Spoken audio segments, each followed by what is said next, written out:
Well, here we are at the Baltic, up in Newcastle upon Tyne, Gateshead, and I'm doing a show here called Doubtful Sound. And the largest piece in the show is a piece called Perpetual Canon. It consists of a brass band that's been squashed by a 250-ton press and then resurrected again.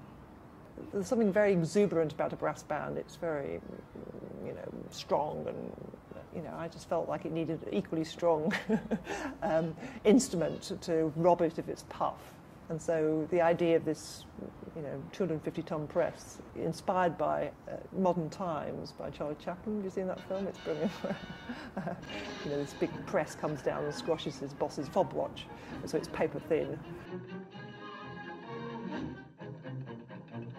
I'd made one piece before with a brass band, which was in the V&A, called Breathless, which is a horizontal piece. I always wanted to do another brass band piece, and this is a marching band, so it's got a big sousaphone as the main instrument, and then it's suspended, flattened and suspended, almost like in a perpetual marching band, although it's, because it's breathless, it's lost all its puff. It's just like inhaling and never exhaling. In this show, as well as the big tour de force spectacle piece, which is the Perpetual Canon, there is a room of other work which is very quiet, and it's the opposite of that.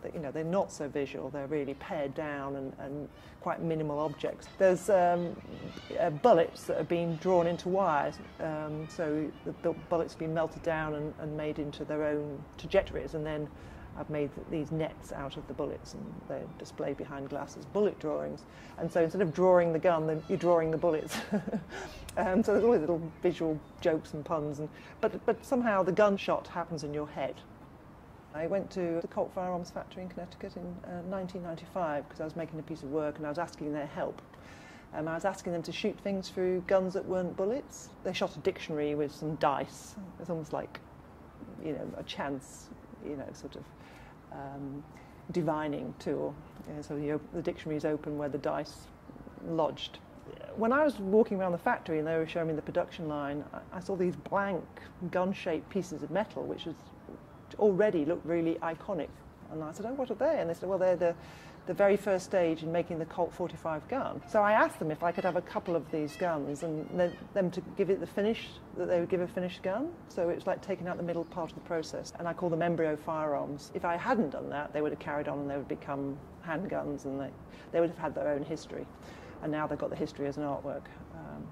I'm hoping that people will, look at these small works and make connections, perhaps with the Perpetual Canon, perhaps with other works in the show, and they'll mix them up themselves, that they'll cross-reference them themselves, depending on how they walk around the show and, which ones they encounter first or later. But there's little ricochets going on throughout these small works, which I call avoided objects. I suppose there's a theme going throughout my work, which is this almost like the subconscious of the monument, the idea, the inverse of the monument, the kind of, the anti-monument, I suppose. I think there's a lot of pathos in the brass band, there's a lot of oomph, a lot of ceremony, and in a way this is the inverse of that, but I think it's quite funny too, that you get close and you think, oh, they've inhaled, but they're not going to breathe out again, So there's a comic moment and a tragic moment, but you're left in the limbo in between.